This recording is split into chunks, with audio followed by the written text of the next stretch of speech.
Good morning, welcome, स्वागत है आप सभी का मेरे YouTube चैनल में जिसका नाम है chemistry bye Pankaj Jaiswal.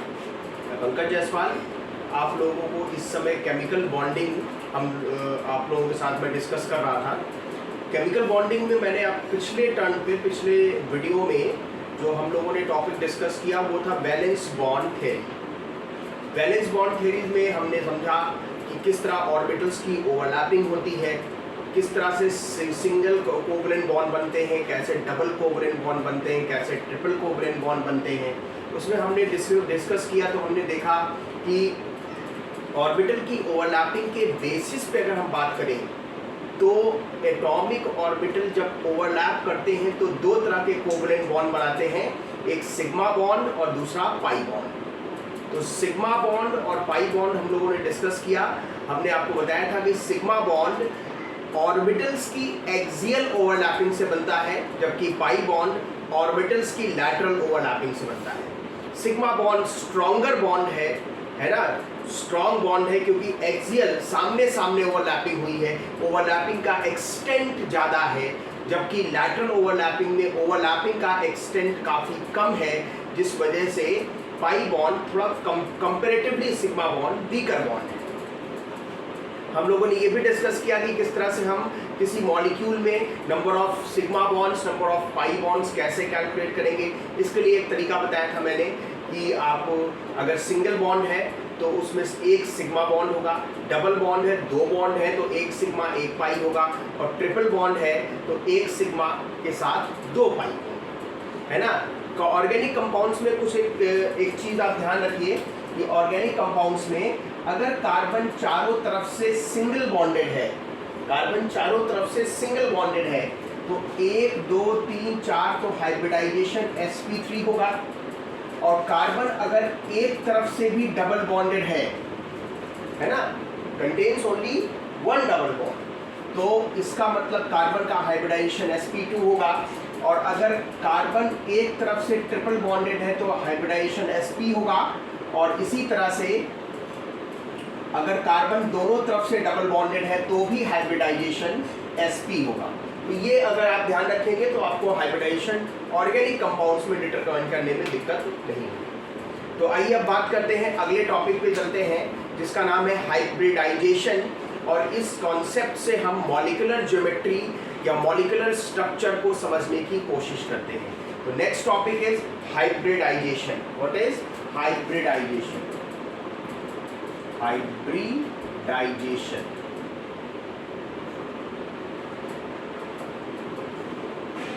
Hybridisation Hindi में इस टॉपिक को कहते हैं संकरण।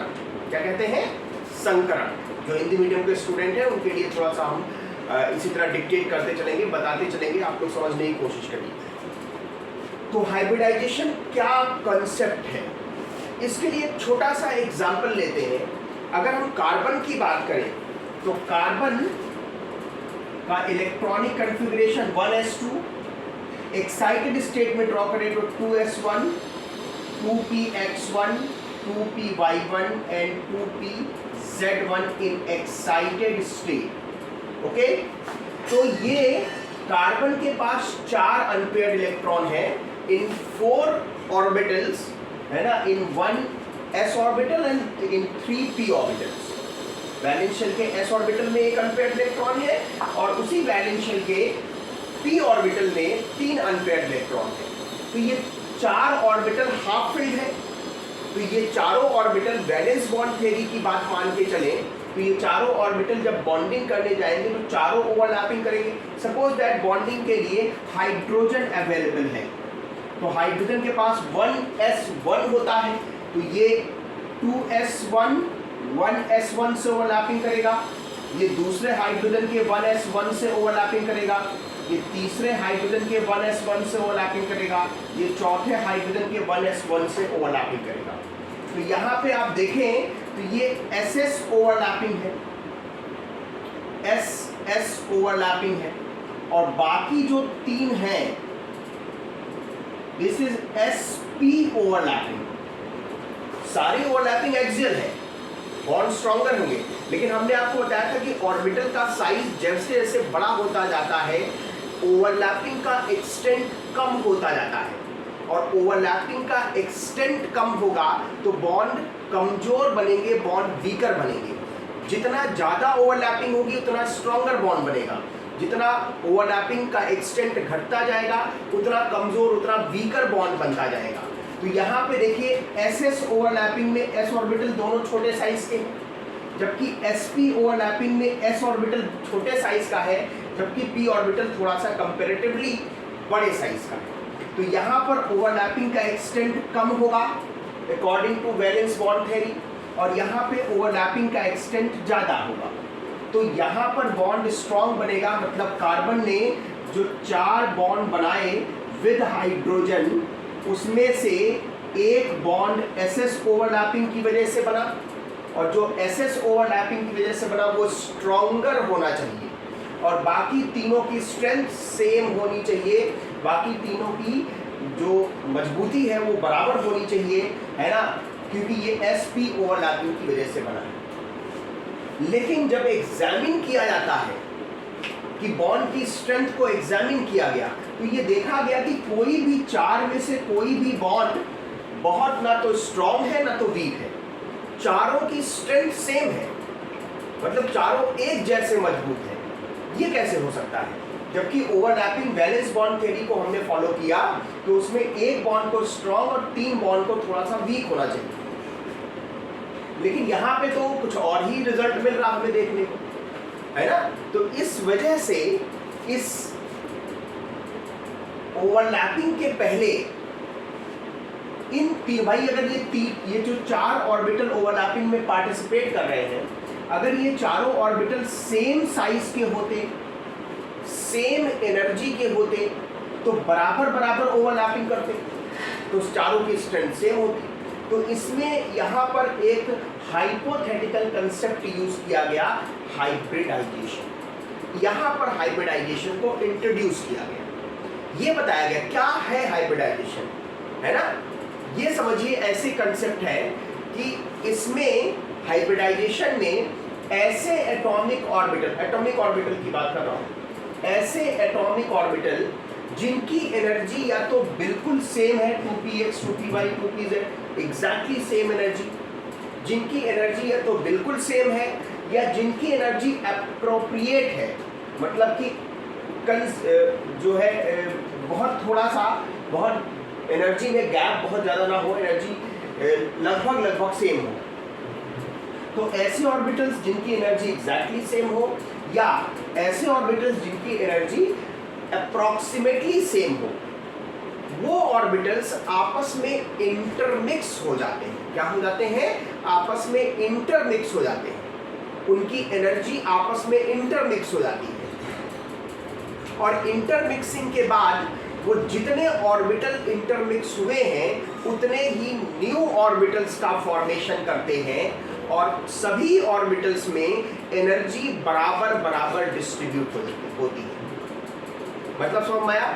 मतलब कि जो भी ऑर्बिटल्स जिनकी एनर्जी या तो एग्जैक्टली सेम हो या नियरली सेम हो, वो आपस में मिक्सअप हो गए, मतलब ना तो वो एस ऑर्बिटल रहे ना तो वो पी ऑर्बिटल रहे, और जितने ऑर्बिटल मिक्सअप हुए, यहाँ पे 4 ऑर्बिटल मिक्सअप हुए, तो 4 नए ऑर्बिटल बन जाएंगे, और चारों नए ऑर्बिटल में एनर्जी बराबर बराबर इकट्ठा हो गई थी ना एनर्जी, अब उनको बराबर बराबर बांट दिया गया, है ना। अब ये जो नए ऑर्बिटल्स बने हैं लगभग ये आइडेंटिकल शेप और साइज के होते हैं, शेप और साइज आइडेंटिकल है तो सभी बराबर बराबर एक्सटेंट में ओवरलैपिंग करेंगे, तो बॉन्ड की स्ट्रेंथ सबकी बराबर होगी। और इनमें ये माना जाता है कि इन ऑर्बिटल्स में 2 लोब्स होते हैं, एक बड़ा लोब और एक छोटा लोब, है ना। इन ऑर्बिटल्स को जो नए बने हैं इनको नाम दिया गया हाइब्रिड ऑर्बिटल्स, और इस फिनोमिना को नाम दिया गया हाइब्रिडाइजेशन। तो आइए बताता हूं मैं आपको हाइब्रिडाइजेशन का डेफिनेशन पे आते हैं। What is hybridisation? तो हाइब्रिडाइजेशन जो है the phenomena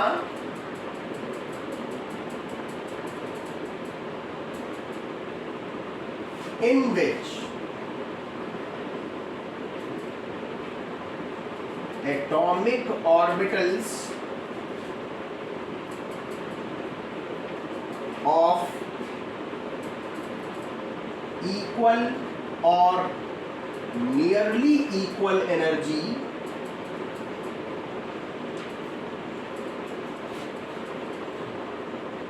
intermixed together to form new orbitals of equal energy। सभी में एनर्जी बराबर बराबर बढ़ गई तो सबकी एनर्जी इक्वल हो गई। Of equal energy identical in shape and equal in number. जितने ऑर्बिटल मिक्स हुए हैं उतने ही नए ऑर्बिटल्स का फॉर्मेशन होगा। तो equal energy identical in shape and equal in number है ना, is known as hybridization and the new orbitals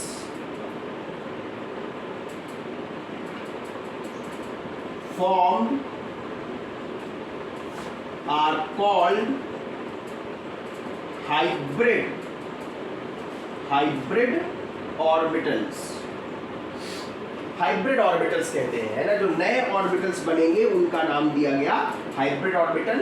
और ये जो पूरी फिनोमिना है इसको नाम दिया गया हाइब्रिडाइजेशन, है ना।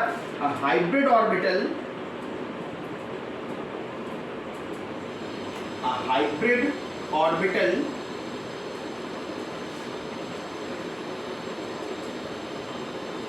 contains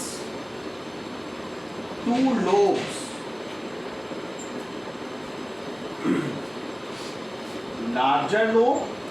larger and smaller lobe। ये कुछ ऐसा एग्जैक्ट नहीं होता लेकिन थोड़ा सा आइडिया हम आपको दे दें। कुछ ऐसा,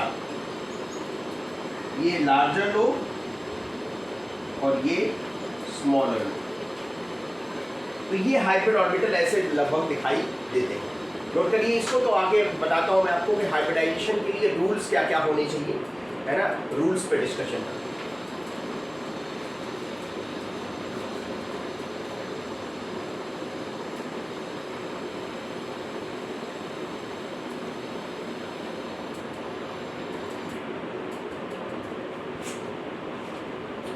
अगले टॉपिक पे आते हैं, है ना। हाइब्रिडाइजेशन के लिए कौन कौन से रूल, मैं आपको केवल 5 रूल बताऊंगा। इन्हीं रूल्स को अगर आप ध्यान में रखेंगे तो आपको हाइब्रिडाइजेशन से रिलेटेड कोई दिक्कत, कोई प्रॉब्लम नहीं आएगी। 5 रूल। पहला रूल ये है कि ऐसे एटॉमिक ऑर्बिटल ही हाइब्रिडाइजेशन में भाग ले सकते हैं, हाइब्रिडाइजेशन में पार्टिसिपेट कर सकते हैं, जिनकी एनर्जी या तो बिल्कुल इक्वल हो या नियरली इक्वल हो। फर्स्ट बात। दूसरी बात, जितने एटॉमिक ऑर्बिटल्स हाइब्रिडाइजेशन में पार्टिसिपेट करेंगे उतने ही नए हाइब्रिड ऑर्बिटल्स का फॉर्मेशन होगा, है ना। पहली बात कि एनर्जी या तो नियरली सेम हो एटॉमिक ऑर्बिटल्स की या तो एग्जैक्टली सेम। दूसरी बात ये कि एटॉमिक ऑर्बिटल, जितने एटॉमिक ऑर्बिटल ने हाइब्रिडाइजेशन में पार्टिसिपेट किया है उतने ही हाइब्रिड ऑर्बिटल्स का फॉर्मेशन होगा। Third one, half filled atomic orbital हो, फुल फिल्ड एटॉमिक ऑर्बिटल हो या even vacant atomic orbitals, half filled atomic orbitals, full field atomic orbitals, even vacant atomic orbitals, any atomic orbital में participate in hybridisation. मतलब किसी भी तरह का atomic orbital hybridisation में पार्टिसिपेट कर सकता है ना। अगर वेकेंट ऑर्बिटल पार्टिसिपेट करता है तो हाइब्रिड ऑर्बिटल भी वेकेंट होगा। Half filled atomic orbital participate करता है तो हाइब्रिड ऑर्बिटल जो बनेगा उसमें 1 इलेक्ट्रॉन होगा। और अगर full field atomic orbital participate करता है हाइब्रिडाइजेशन में तो जो हाइब्रिड ऑर्बिटल बनेगा वो उसमें 2 इलेक्ट्रॉन, वो भी फुल फिल्ड होगा। ओके। फोर्थ पॉइंट जो आपको ध्यान रखना है वो ये कि जरूरी नहीं, जैसे हमने कार्बन का केस दिखाया था तो कार्बन में पहले एक्साइटेड स्टेट बनाना पड़ेगा। एक्साइटेड स्टेट में कार्बन जब जाएगा उसके बाद हाइब्रिडाइजेशन होगा। लेकिन हर बार हर केस में ये जरूरी नहीं है कि पहले इलेक्ट्रॉन को एक्साइट किया जाए और तब हाइब्रिडाइज किया जाए। कभी कभी ग्राउंड स्टेट में भी हम हाइब्रिडाइजेशन को परफॉर्म कर देते हैं। तो excitation of electron necessary condition नहीं है ना, मतलब आवश्यक परिस्थिति नहीं है कि इलेक्ट्रॉन को उत्तेजित अवस्था में भेजा जाए, इलेक्ट्रॉन को एक्साइटेड स्टेट में भेजा जाए। पांचवी इंपॉर्टेंट बात यह है कि जितने भी हाइब्रिड ऑर्बिटल्स बनेंगे वो सारे हाइब्रिड ऑर्बिटल को हिंदी में कहते हैं संकर ऑर्बिटल, संकर कक्षक, है ना। तो जितने भी हाइब्रिड ऑर्बिटल्स बनेंगे वो सारे हाइब्रिड ऑर्बिटल्स हमेशा एक्सियल ओवरलैपिंग करेंगे, हिंदी में कहते हैं अक्षीय अतिव्यापन करेंगे, है ना। सामने सामने से ओवरलैप करेंगे, कभी भी लैटरल ओवरलैपिंग मतलब कभी भी पाई बॉन्ड का फॉर्मेशन नहीं करेंगे, हमेशा सिग्मा बॉन्ड बनाएंगे। कौन सा बॉन्ड बनाएंगे? सिग्मा बॉन्ड बनाएंगे। क्लियर हुई बात? तो आइए बात करते हैं, यही 5 पॉइंट है। तो इसमें number 1 atomic orbital of equal और नियरली इक्वल एनर्जी में पार्टिसिपेट इन हाइब्रिडाइजेशन।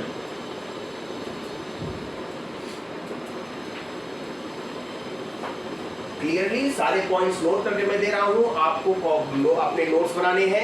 नोट्स में हर पॉइंट को प्रॉपर तरीके से नोट करना है ना, ताकि आपको पढ़ने में समस्या ना हो। दूसरी बात,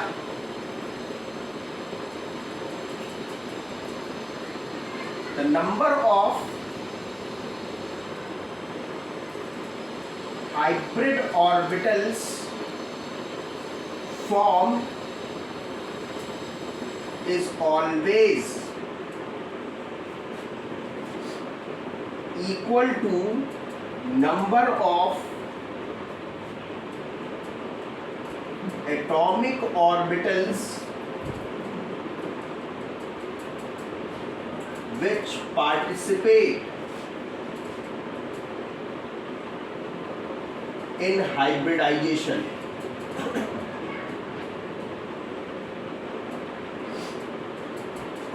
जितने एटॉमिक ऑर्बिटल पार्टिसिपेट करेंगे हाइब्रिडाइजेशन में, उतने ही हाइब्रिड ऑर्बिटल्स का फॉर्मेशन होगा, ना ज्यादा ना कम। Clear? Half filled, full filled और vacant, any type of atomic orbitals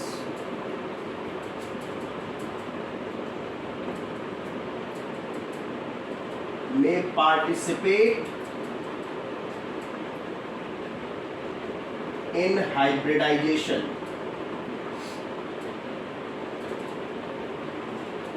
है ना।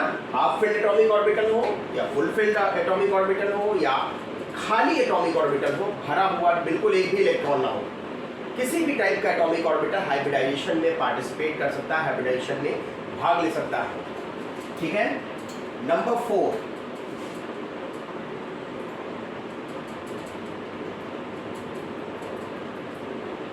एक्साइटेशन इज नॉट नेसेसरी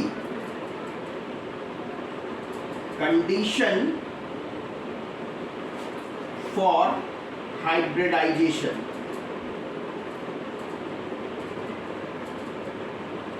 मतलब कोई जरूरी नहीं कि पहले इलेक्ट्रॉन को एक्साइट करिए तभी हाइब्रिडाइज करिए। कभी कभी ग्राउंड स्टेट में भी हाइब्रिडाइजेशन हो सकता है, जरूरत पड़ेगी तो वो भी करेंगे, जरूरत पड़ेगी तो एक्साइट करके इलेक्ट्रॉन को हाइब्रिडाइजेशन में पार्टिसिपेट कराएंगे। नेक्स्ट नंबर 5, हाइब्रिड ऑर्बिटल्स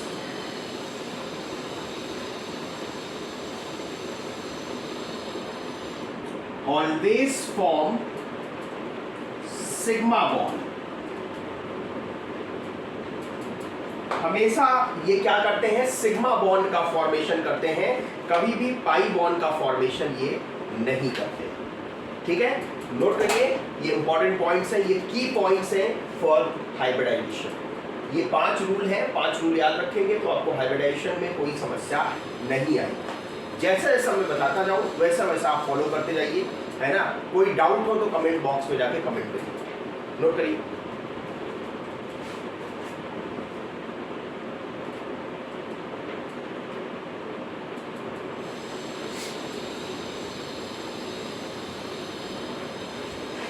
चलिए नेक्स्ट आते हैं, आगे बढ़ते हैं, हाइब्रिडाइजेशन के टाइप्स पे डिस्कशन करते हैं कि हाइब्रिडाइजेशन कितने टाइप्स के होते हैं।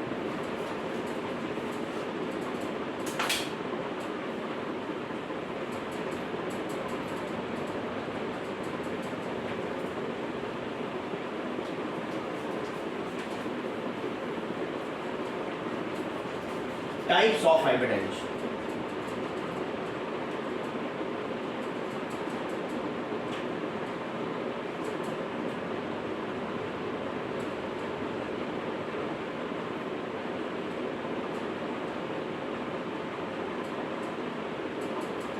टाइप्स ऑफ हाइब्रिडाइजेशन, देखो वैसे तो हमारे पास s ऑर्बिटल है, p ऑर्बिटल है, d ऑर्बिटल है और f ऑर्बिटल है, लेकिन सारे ऑर्बिटल्स हाइब्रिडाइजेशन में पार्टिसिपेट नहीं कर पाते, क्योंकि हमारे पास जितने भी मॉलिक्यूल, आयन, रेडिकल जो भी अवेलेबल हैं वो s ऑर्बिटल, p ऑर्बिटल और d ऑर्बिटल में कंप्लीट होते हैं, है ना। s, p, d ऑर्बिटल ही हाइब्रिडाइजेशन में पार्टिसिपेट करते हैं। d के 5 ऑर्बिटल होते हैं, लेकिन पांचों ऑर्बिटल d के किसी भी हाइब्रिडाइजेशन में पार्टिसिपेट नहीं करते।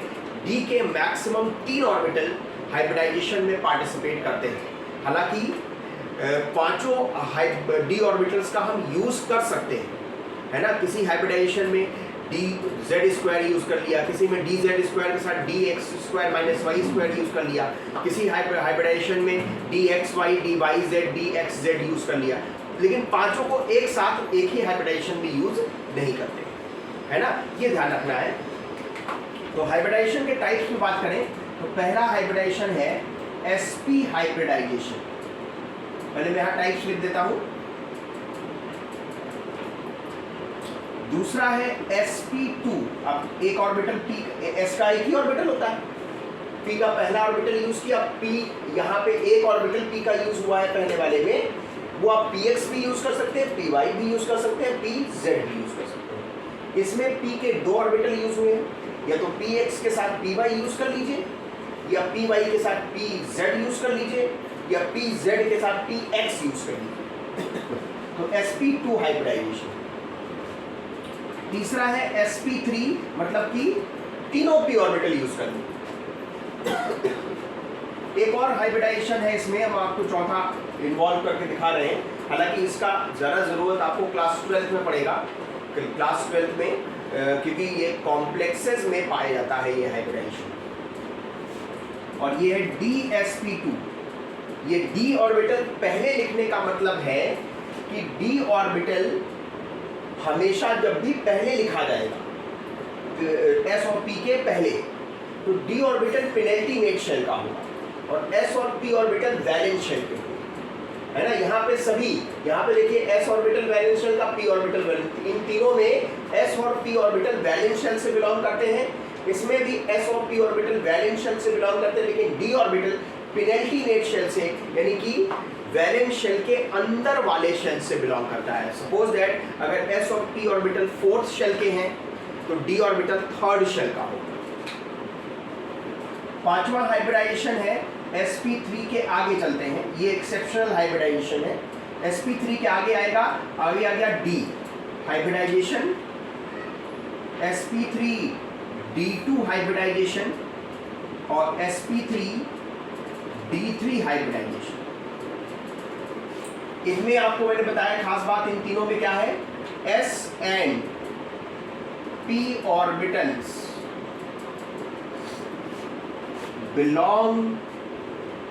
belong to valence shell.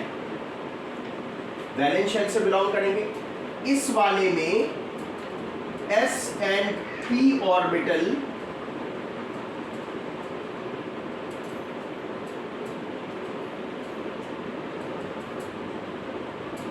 belongs to valence shell but d orbital देखिए आपके पास 5 d ऑर्बिटल है, D x Y, D Y Z, D x square minus Y square and D Z square. जब भी D x square minus Y square orbital किसी भी hybridisation में involve होगा, मेरी बात बहुत गौर सुनिएगा, X square minus Y square, D x square minus Y square orbital किसी भी हाइब्रिडाइजेशन में अगर इन्वॉल्व होगा तो एक स्क्वायर प्लैनर ज्योमेट्री जरूर बनेगी। उसके अलावा और भी कुछ ज्योमेट्री में शामिल हो सकता है, लेकिन स्क्वायर प्लैनर शेप जरूर बनेगा। ठीक है, तो ये ध्यान रखना है। इसमें जो डी ऑर्बिटल है, डी ऑर्बिटल ये है D x square minus Y square of penultimate shell.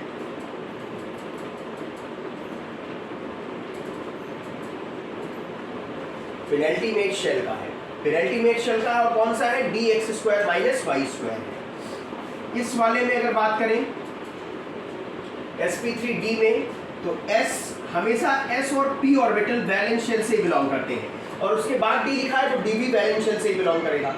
sp के बाद d लिखा है तो जिस शेल का s ऑर्बिटल है उसी शेल का p ऑर्बिटल है, उसी शेल का d ऑर्बिटल है, यानी कि वैलेंस शेल। ये सभी वैलेंस शेल से है ना, ये सभी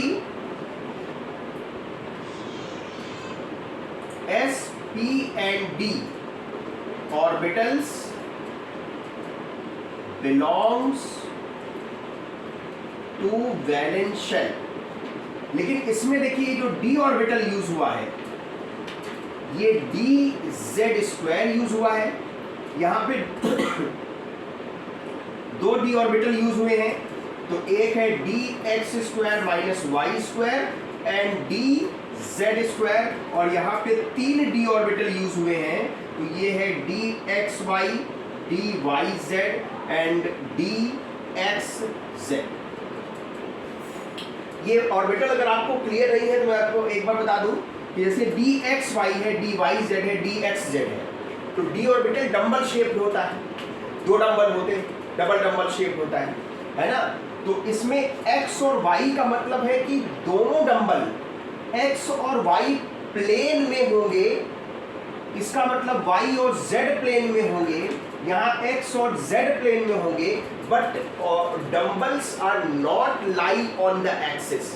जो डंबल्स है वो प्लेन में तो होंगे लेकिन एक्सिस पे लाई नहीं करेंगे। X square minus Y square भी एक्स वाई प्लेन में होगा बट हमेशा एक्सिस पर लाई करेगा, और यहाँ पे केवल एक ही एक्सिस यूज हुआ है, तो इसमें एक डंबल z एक्सिस पर लाई करता है और दूसरा डंबल टूट के उसके न्यूक्लियस के चारों तरफ इकट्ठा हो जाता है, मतलब इसमें नोडल पॉइंट, नोडल प्लेन नहीं होता है ना।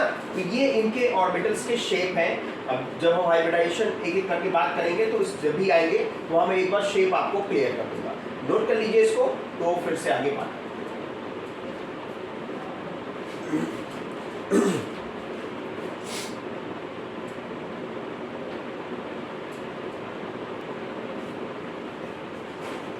अब देखिए अगले टॉपिक पे आते हैं। पहले हाइब्रिडाइजेशन पे बात करते हैं, sp हाइब्रिडाइजेशन। sp हाइब्रिडाइजेशन में हमेशा जो भी मॉलिक्यूल या आयन लिया जाएगा, जो भी मॉलिक्यूल या आयन लिया जाएगा उसके सेंट्रल एटम के वैलेंस शेल से ये s और p ऑर्बिटल बिलोंग करेंगे।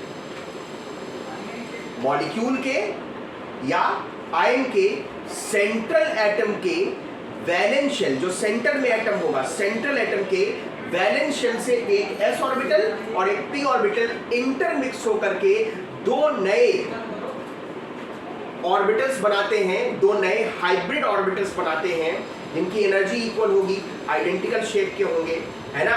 और इन हाइब्रिड ऑर्बिटल्स को हम लोग कहते हैं sp हाइब्रिड ऑर्बिटल्स, और इस फिनोमिना को कहते हैं sp hybridisation.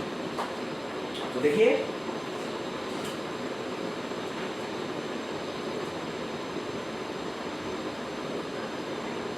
1 s orbital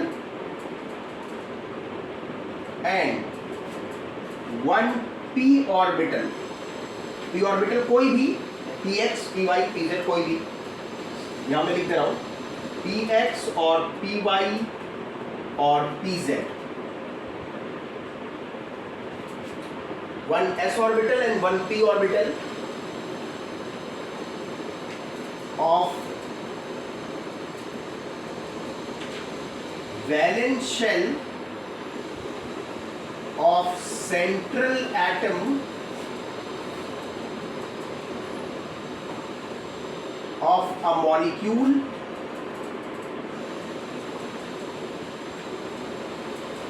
intermixed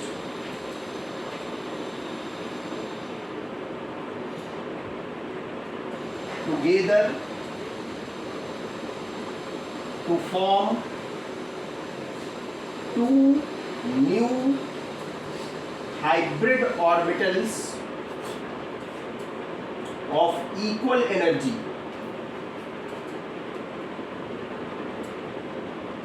called sp hybrid orbitals. ठीक है, तो ये तो इसको डिफाइन करने की एक लाइन में हमने बात बता दी है ना. इसमें देखिए एक s ऑर्बिटल स्फेरिकल शेप का होता है, सभी एक्सिस पे बराबर होता है, x y z, ये s ऑर्बिटल. और p ऑर्बिटल आप कोई भी ले सकते हैं, px ले सकते हैं, py ले सकते हैं, pz ले सकते हैं. हम यहां पे px ले रहे हैं.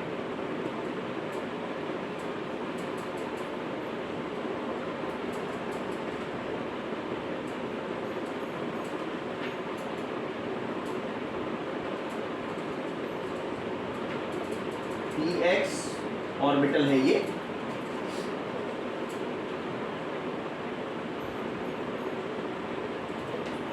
ये आपस में इंटरमिक्स होंगे. इंटरमिक्स हो, अब भाई दो ऑर्बिटल इंटरमिक्स होने तो दो हाइब्रिड ऑर्बिटल बनेंगे. लेकिन एक बात बताएं आपको कि जब भी दो हाइब्रिड ऑर्बिटल, तीन हाइब्रिड ऑर्बिटल, 4, 5, 6, 7 हाइब्रिड ऑर्बिटल बनते हैं तो वो अपने आप को स्पेस में, 3D स्पेस में ओरिएंट करते हैं, जिससे एक प्रॉपर ज्योमेट्री का फॉर्मेशन होता है, एक प्रॉपर स्ट्रक्चर का फॉर्मेशन होता है ना. तो ये जो दो नए ऑर्बिटल बनेंगे है ना, इनको हम कैसे रख सकते हैं? मैक्सिमम डिस्टेंस पे. तो एक इधर अरेंज कर दें और एक उसके अपोजिट अरेंज कर दें, 180 डिग्री एंगल पर हो जाएंगे.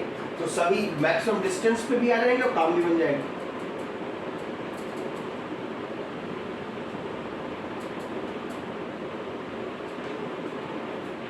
ये देखिए, ये पहला हाइब्रिड ऑर्बिटल, ये इसका बड़ा वाला लोब और ये छोटा वाला लोब, और ये दूसरा हाइब्रिड ऑर्बिटल, ये इसका बड़ा लोब, ये छोटा लोब. इनके बीच का जो एंगल है वो है 180 डिग्री. 180 डिग्री. और ये एक लाइन में अरेंज है, इसलिए ये linear arrangement, linear arrangement, linear geometry है इसकी. ठीक है, एग्जाम्पल ले सकते हैं. एग्जाम्पल पहला बेरिलियम क्लोराइड का एग्जाम्पल ले लें. बेरिलियम की बात करें, 1s2 2s2 ही होता है. 2px खाली है, 2py खाली है, 2pz खाली है. बट ग्राउंड स्टेट में है. एक्साइटेड स्टेट में ले जाएंगे तो यहाँ का एक इलेक्ट्रॉन इस px में चला जाए या py में चला जाए या pz. भाई तीनों की एनर्जी बराबर है, कहीं भी जा सकता है एक्साइटेड स्टेट में, है ना. तो एक्साइटेड स्टेट में ये कॉन्फ़िगरेशन है. अब यहाँ पे देखो, ये तो सेंट्रल एटम की बात हो गई. सराउंडिंग कौन है? क्लोरीन है. बहुत ध्यान समझिएगा. क्लोरीन का एटॉमिक नंबर होता है 17. 1s2 2s2 2p6 3s2 3p5. 3p में 5 इलेक्ट्रॉन है, p में होते हैं 3 ऑर्बिटल, और उसमें 5 इलेक्ट्रॉन भरोगे तो एक ऑर्बिटल में अनपेयर्ड होगा. तो एक क्लोरीन में, क्लोरीन कैसा एटम है, क्लोरीन सराउंडिंग एटम है, बेरिलियम के सराउंडिंग में है ना। तो ये सराउंडिंग एटम है और बेरिलियम सेंट्रल एटम है। तो सराउंडिंग एटम के पास एक अनपेयर्ड इलेक्ट्रॉन है, one atom contain one unpaired electron. तो कितने एटम है, दो एटम है। कितने अनपेयर्ड हो गए, टोटल दो अनपेयर्ड हो गए।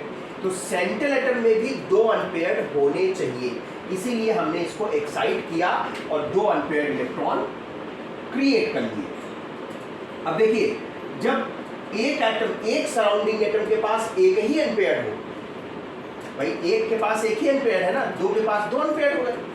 जब एक के पास एक ही अनपेयर्ड हो तो जितने अनपेयर्ड आपने सेंट्रल एटम में प्रोड्यूस कराए हैं उनको हाइब्रिडाइज पूरा कर दीजिए। तो sp sp दो हाइब्रिड ऑर्बिटल बनेंगे, एक इलेक्ट्रॉन, क्योंकि एक इलेक्ट्रॉन थे, है ना।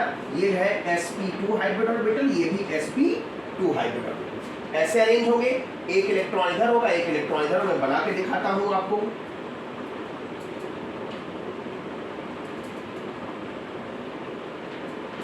ये इनके छोटे वाले लोब्स, एक इलेक्ट्रॉन इसके पास है, एक इलेक्ट्रॉन इसके पास है। बेरिलियम है ये, बेरिलियम। अब क्लोरीन के किस ऑर्बिटल में अनपेयर्ड है, p ऑर्बिटल में। p ऑर्बिटल का शेप कैसा होता है, डंबल शेप। तो देखिए भाई, डंबल ले आओ और इधर से ओवरलैपिंग करा दो।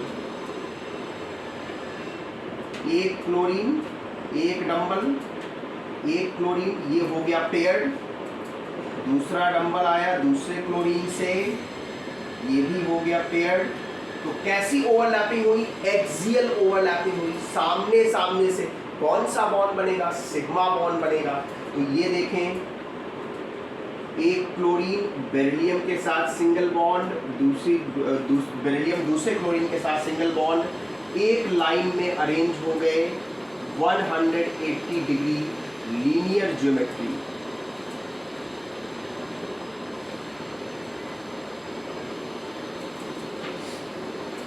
आई बात समझ में। तो ये बेरिलियम क्लोराइड का स्ट्रक्चर है, बिल्कुल साफ, बिल्कुल क्लियर। हमेशा ध्यान रखिए कि सबसे पहले क्या करना है, सबसे पहले सेंट्रल एटम को उठाना है। सेंट्रल एटम का ग्राउंड स्टेट में, एक सीक्वेंस में, ये पॉइंट नोट भी कर सकते हैं आप। सबसे पहले सेंट्रल एटम उठाइए, सेंट्रल एटम का ग्राउंड स्टेट में इलेक्ट्रॉनिक कन्फिगरेशन करिए। दूसरा पॉइंट हो गया, सेंट्रल एटम का ग्राउंड स्टेट में इलेक्ट्रॉनिक कन्फिगरेशन करिए।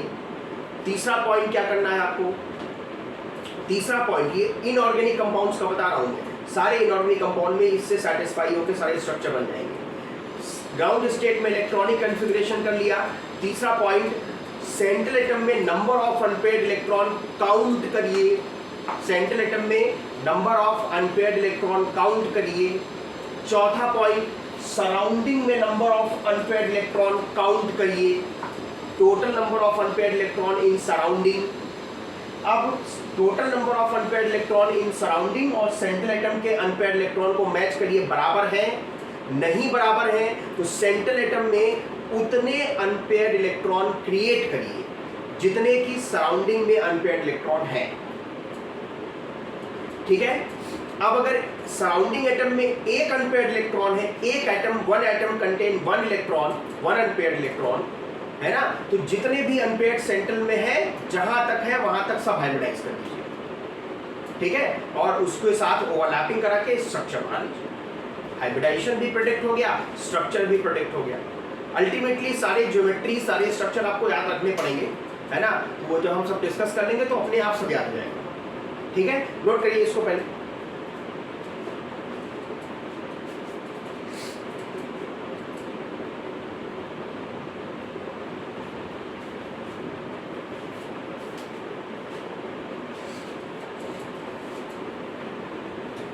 अब एक और एग्जांपल ले लेते हैं।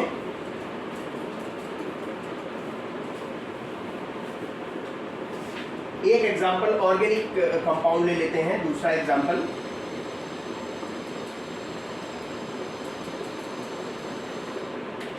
इथाइल। ये फॉर्मूला होता है C2H2, मतलब दो कार्बन है, एक कार्बन के पास एक हाइड्रोजन है। दो कार्बन है ना, तो एक को एक हाइड्रोजन मिलेगा, दूसरे को एक हाइड्रोजन मिलेगा। तो कार्बन का हाइब्रिडाइजेशन कैसे करें? एक्साइटेड स्टेट में पहले electronic configuration 1s2 2s1 2px1 2py1 2pz1। देखिए अगर सेंट्रल एटम सेकेंड पीरियड से बिलोंग करता है तो उसका डायरेक्ट एक्साइटेड स्टेट में इलेक्ट्रॉनिक कन्फिग्रेशन करिए। अगर एक्साइटेड स्टेट बन सकता है तो कार्बन तक बनेगा, उसके बाद एक्साइटेड स्टेट नहीं बनेगा। ठीक है, सेकेंड पीरियड कहते हैं। अब आपको हाइब्रिडाइजेशन इन चारों का करना है कि 3 का करना है कि 2 का करना है, ये समझने वाली बात है। तो एक कार्बन के पास एक हाइड्रोजन आया, हाइड्रोजन मतलब ये एक कार्बन एक हाइड्रोजन इसके पास, एक हाइड्रोजन इसके पास। तो हाइब्रिड ऑर्बिटल जो आएंगे बनेंगे वो एक्सियल ओवरलैपिंग करेंगे, है ना, सिग्मा बॉन्ड बनाएंगे, पाई बॉन्ड तो बनाएंगे नहीं। और हाइड्रोजन का ऑर्बिटल कौन सा है? 1s1। 1s ऑर्बिटल भी एक्सियल ओवरलैपिंग करता है। तो एक्सियल ओवरलैपिंग एक कार्बन कितने कर सकता है? कितने एक्सियल ओवरलैपिंग कर सकता है? तो एक हाइड्रोजन के साथ एक्सियल ओवरलैपिंग कर सकता है और एक दूसरे वाले कार्बन के साथ कर सकता है। ये कार्बन देखो, ये कार्बन के साथ कर सकता है, ये हाइड्रोजन के साथ कर सकता है। तो 2 एक्सियल ओवरलैपिंग एक कार्बन कर सकता है। और कार्बन और हाइब्रिड ऑर्बिटल ही एक्सियल ओवरलैपिंग करते हैं। तो इसको समझने वाली बात है कि एक कार्बन अगर 2 ही एक्सियल ओवरलैपिंग कर सकता है तो हमें 2 ही ऑर्बिटल को हाइब्रिडाइज कराना होगा, भले वो खाली रह जाए, बाद में देखेंगे, बाद में समझेंगे, बाद में निपटा जाएगा। पहले इनसे निपटते हैं। sp हाइब्रिड ऑर्बिटल, शायद मैंने पिछले एग्जांपल में sp2 लिख दिया है क्या? उसको करेक्ट कर लीजिए, sp लिखा है, ऑर्बिटल्स के नीचे sp लिखा है। तो अब देखिए ये कार्बन एक हाइब्रिड ऑर्बिटल ये वाला बन गया और एक हाइब्रिड ऑर्बिटल ये वाला बन गया, ये इनके स्मॉलर लोब्स। और ये दूसरा कार्बन उसी के सामने आया, इनके पास भी ऐसे ही 2 होंगे। तो एक तो ये इधर से ओवरलैपिंग कर लेगा और एक अभी छोड़ देते हैं, ओवरलैपिंग हुई तो इलेक्ट्रॉन पेयर्ड हो गया, ये स्मॉलर लोब। अब यहाँ भी तो अनपेयर्ड है, तो एक कार्बन को एक हाइड्रोजन भी तो मिला है, हाइड्रोजन के पास 1s ऑर्बिटल, तो ये 1s ऑर्बिटल स्फेरिकल शेप का होता है। ये ओवरलैपिंग हो गई, ये ओवरलैपिंग हो गई। तो ये हाइड्रोजन ये कार्बन, एक्सियल ओवरलैपिंग, एक सिग्मा बॉन्ड, कार्बन के बीच दूसरा सिग्मा बॉन्ड, कार्बन हाइड्रोजन के बीच तीसरा सिग्मा बॉन्ड। तो हमारी बात है ना। अब बात ये है कि कार्बन की वैलेंसी पूरी तो हुई नहीं भाई, एक सिंगल बॉन्ड इधर, एक सिंगल बॉन्ड इधर, 2 ही बॉन्ड हुए, 4 बॉन्ड होने चाहिए। तो ये देखिए ये जो 2 ऑर्बिटल्स बचे हैं, है ना, अनहाइब्रिडाइज्ड,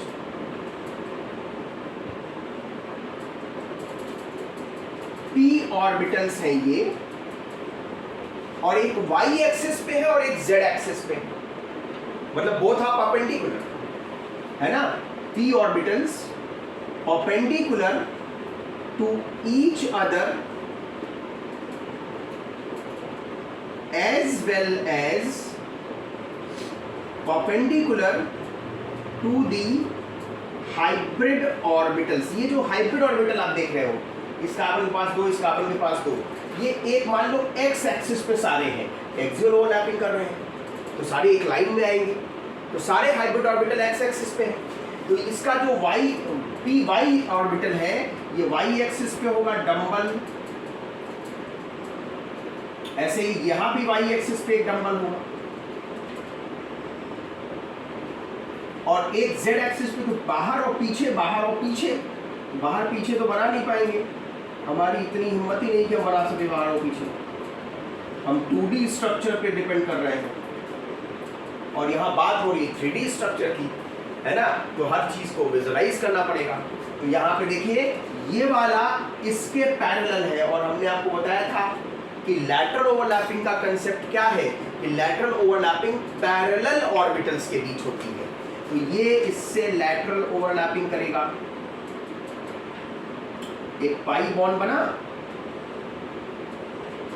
एक पाई बॉन्ड, हमने बताया था 2 लोग होते हैं, एक ऊपर ऊपर की तरफ क्लाउड होता है और एक नीचे की तरफ क्लाउड होता है, दो दो क्लाउड ऊपर नीचे, है ना, एक पाई बॉन्ड में। और ऐसे ही ये ऊपर नीचे हो गए। और ये ऑर्बिटल कैसे, ये वाला जो तिरछा तिरछा दिख रहा है, ये ऑर्बिटल कैसे, एक बाहर की तरफ इसका लोब है, एक पीछे की तरफ लोब है, बाहर की तरफ लोब है, पीछे की तरफ लोब है। तो ये सामने क्लाउड बनेगा और एक क्लाउड पीछे, मतलब ऊपर क्लाउड, नीचे क्लाउड, सामने क्लाउड, पीछे क्लाउड। सिग्मा बॉन्ड वाला जो इलेक्ट्रॉन क्लाउड था वो पूरा पाई बॉन्ड के इलेक्ट्रॉन क्लाउड से चारों तरफ से घिर जाएगा। तो इसमें तो हम फिलहाल ऐसे ही बना पाएंगे।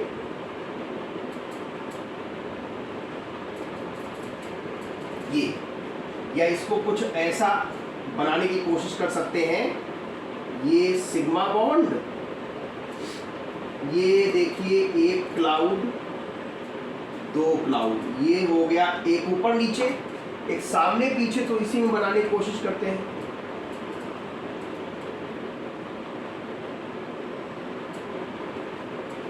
है ना, these are two pi electron clouds. ठीक है, या इसी को ऐसा बना लीजिए आप, सीधे सीधे खत्म करिए क्लाउड और का चक्कर। एक पाई बॉन्ड, दो pi bond, pi bond, sigma bond. और ये देखिए एंगल कितना बना, 180 डिग्री बना कि नहीं बना, चाहे उधर से देख लीजिए। तो ये लीनियर ज्योमेट्री इसकी भी है।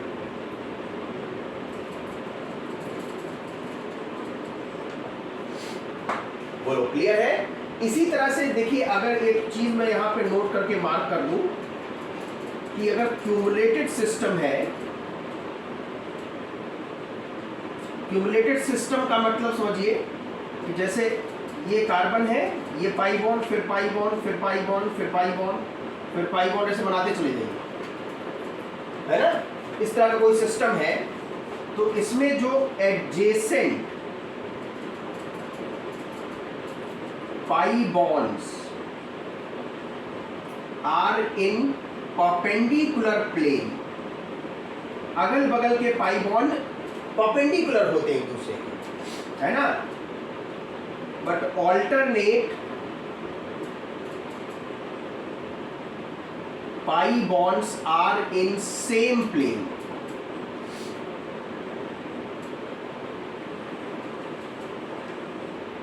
ये नोट करके रिमार्क कर लीजिएगा कि अगर इस टाइप का सिस्टम है तो अगल बगल के पाई बॉन्ड परपेंडिकुलर होंगे, है ना। लेकिन ये वाले पाई बॉन्ड की बात करें और ये वाले पाई बॉन्ड की बात करें तो ये जिस प्लेन में ये होगा, अगर एक्स एक्सिस में है तो ये भी एक्स एक्सिस में होगा, लेकिन अगर ये एक्स एक्सिस में तो ये वाला वाई या जेड एक्सिस में होगा। क्लियर है बात, नोट कर।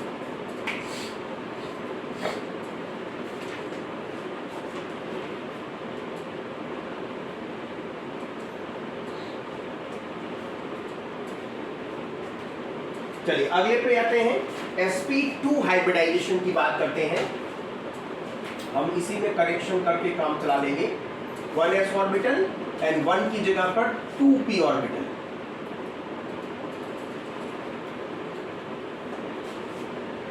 अब 2p ऑर्बिटल कोई भी आप ले सकते हैं, px py, py pz, pz px, कोई भी ले सकते हैं।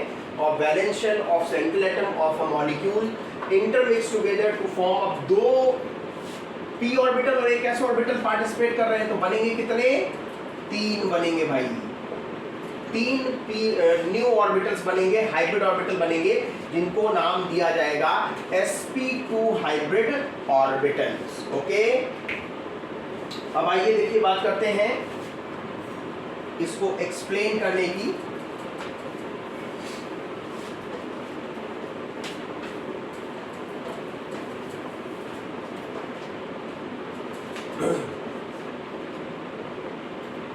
एक s ऑर्बिटल,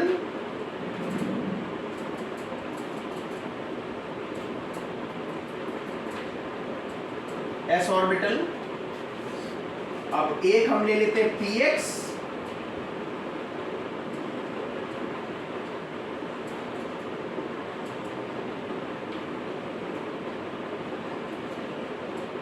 और एक ले लेते हैं py।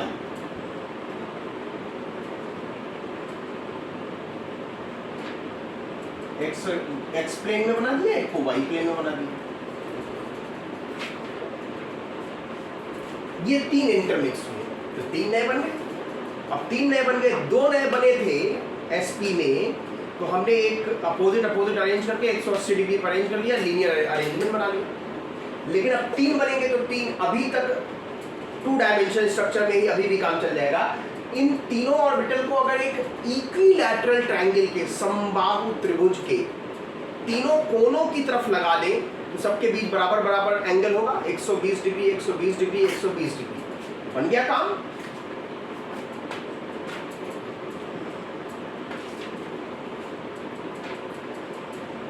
ये ऐसा, ये इधर ये तीसरे कोने पे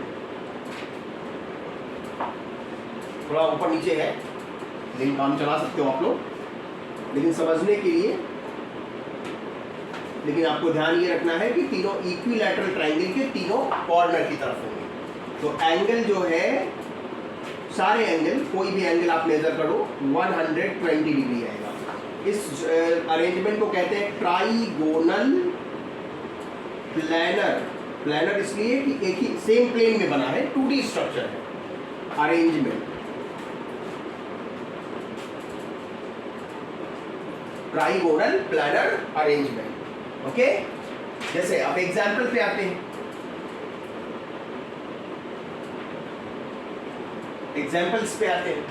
एग्जाम्पल में पहला एग्जाम्पल मैं लेता हूं यहां पे बोरॉन ट्राइक्लोराइड।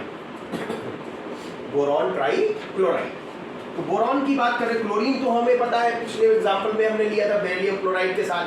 क्लोरीन के पास एक अनपेयर्ड इलेक्ट्रॉन होता है, एक atom, 1 atom contain 1 unpaired electron, तो 3 एटम कंटेन्स 3 अनपेयर्ड।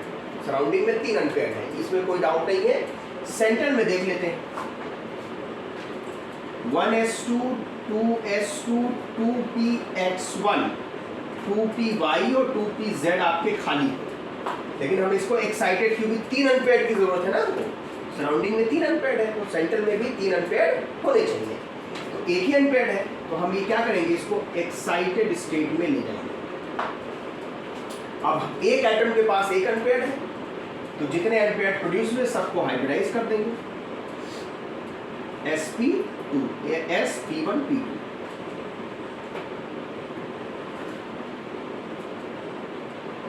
सभी में एक एक इलेक्ट्रॉन। अब यहां पे देखिए, बोरॉन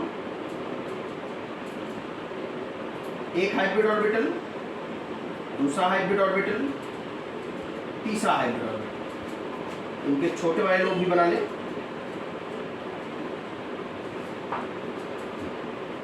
तीनों के पास एक एक अनपेयर्ड। अब तीनों क्लोरीन के p ऑर्बिटल, एक p ऑर्बिटल आया इधर भाई, इसने ओवरलैपिंग कर दी। एक p ऑर्बिटल इधर आया दूसरे क्लोरीन से, इसने ओवरलैपिंग इधर कर ली। एक p ऑर्बिटल इधर आया तीसरे क्लोरीन एटम से, इसने इधर ओवरलैपिंग कर ली। तो स्ट्रक्चर देखो इधर बना दे रहा हूँ, बोरॉन, ये क्लोरीन से सिग्मा बॉन्ड, ये क्लोरीन से सिग्मा बॉन्ड, ये क्लोरीन से भी सिग्मा बॉन्ड।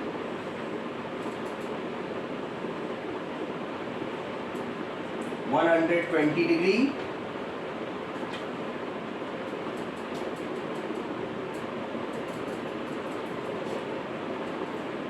थोड़ा ट्रायंगुलर शेप में लग रहा है, थोड़ा लग रहा है, काम चला लो, है ना।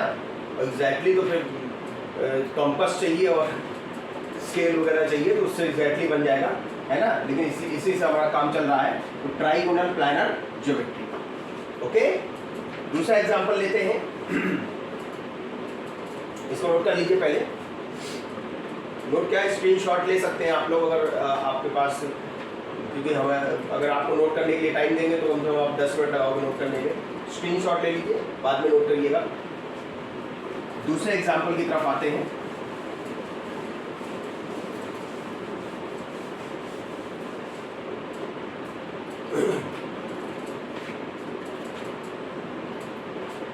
एथिलीन या एथीन कहते हैं, C2H4 होता है भाई। C2H2 अभी लिया था हमने एग्जांपल, तो C2H4 में क्या होगा कि एक कार्बन को 2 हाइड्रोजन, sp हाइब्रिडाइजेशन हुआ तो एक हाइड्रोजन बढ़ गया, तो sp2 हाइब्रिडाइजेशन हुआ। एक्साइटेड स्टेट में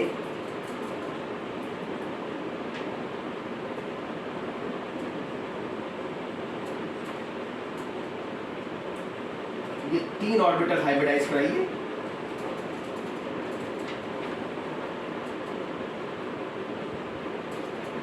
एक इलेक्ट्रॉन होंगे सबके पास।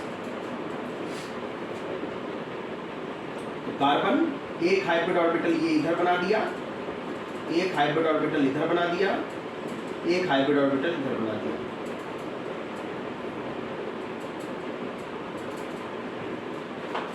तीनों के पास एक एक अनपेयर्ड है, बना दीजिए। दूसरा कार्बन आया तो उसका एक हाइब्रिड ऑर्बिटल तो यहीं सामने आ गया, एक यहां पे आ गया, एक यहां पे आ गया।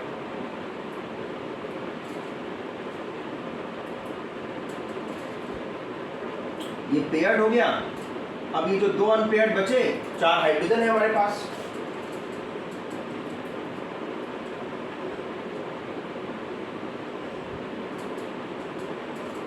सभी पेयर्ड हो गए, सभी के सभी सिग्मा बॉन्ड बन गए, है ना। देखो ऐसे कैसे, ये कार्बन एक सिग्मा बॉन्ड इधर, ठीक है, एक सिग्मा बॉन्ड इस पे ऊपर की तरफ, एक सिग्मा बॉन्ड इधर नीचे की तरफ, सेम प्लेन में बॉन्ड बने।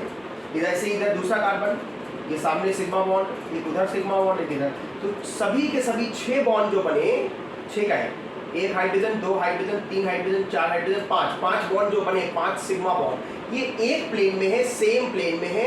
मान लीजिए बोर्ड का प्लेन है तो बोर्ड के प्लेन में, है ना। अब इसमें देखिए ये ऑर्बिटल बचा हुआ है जो कि अनहाइब्रिडाइज्ड।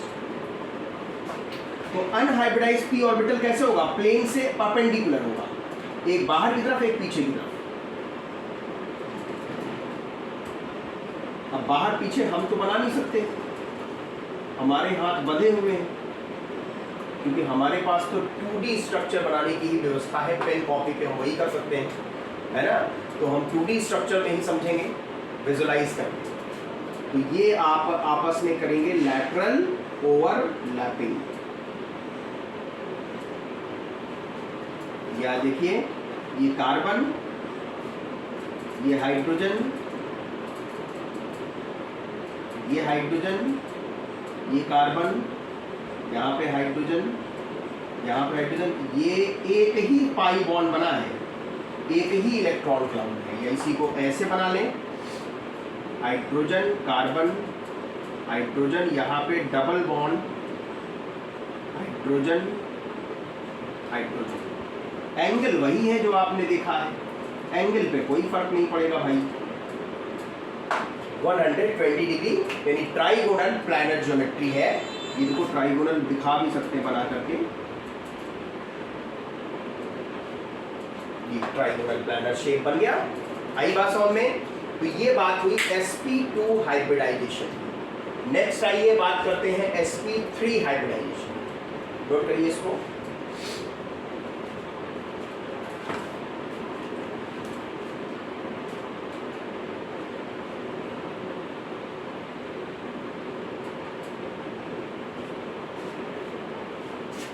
चलिए आगे आते हैं। sp3 हाइब्रिडाइजेशन की बात करते हैं, तो हम तो इसी में करेक्शन कर देंगे। sp3 2 की जगह पे तीनों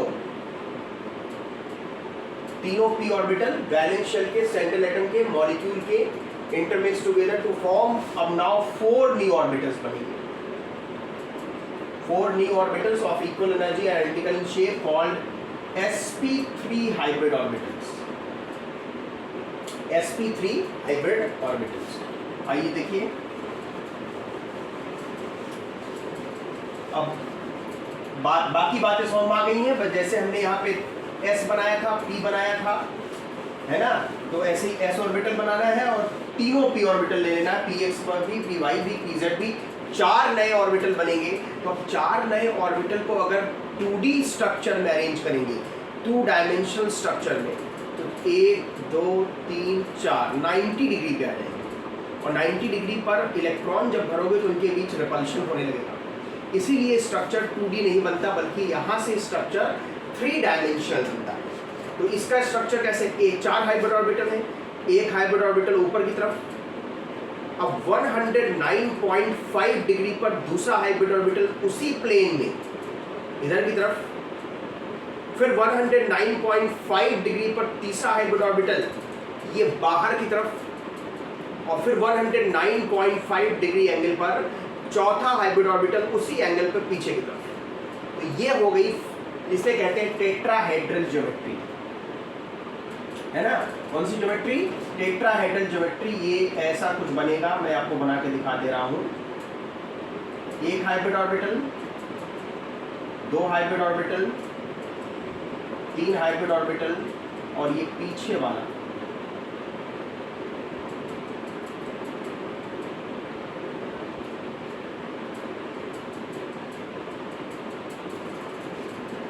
चार हाइब्रिड ऑर्बिटल। ये टेट्राहेड्रल ज्योमेट्री है, बहुत इंपॉर्टेंट, बहुत कॉमन एग्जाम्पल है और बहुत इंपॉर्टेंट एग्जाम्पल है। इसमें एंगल जो होता है 109.5 डिग्री या 109 डिग्री 28 मिनट, इसे कहते हैं टेट्राहेड्रल।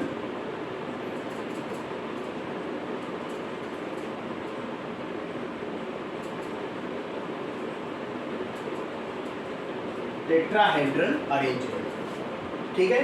एग्जाम्पल्स देखिए, पहला मीथेन का एग्जाम्पल ले सकते हैं।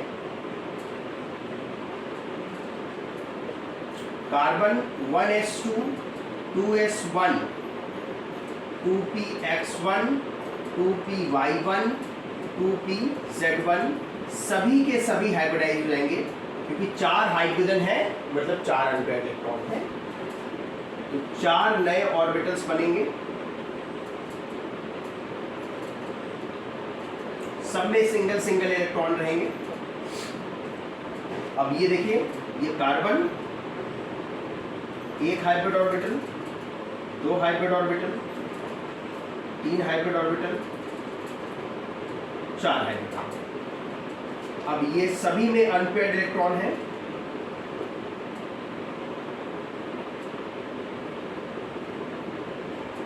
सभी हाइड्रोजन के साथ ओवरलैपिंग करके पेयर्ड हो जाएंगे।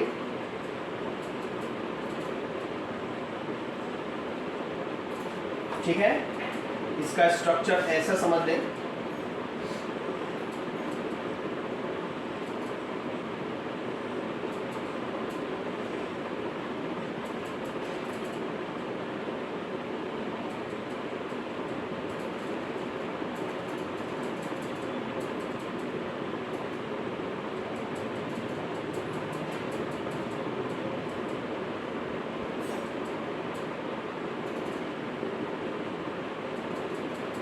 ये वही एंगल 109 डिग्री 28 मिनट, ठीक है। तो ये टेट्राहेड्रल शेप हो गया।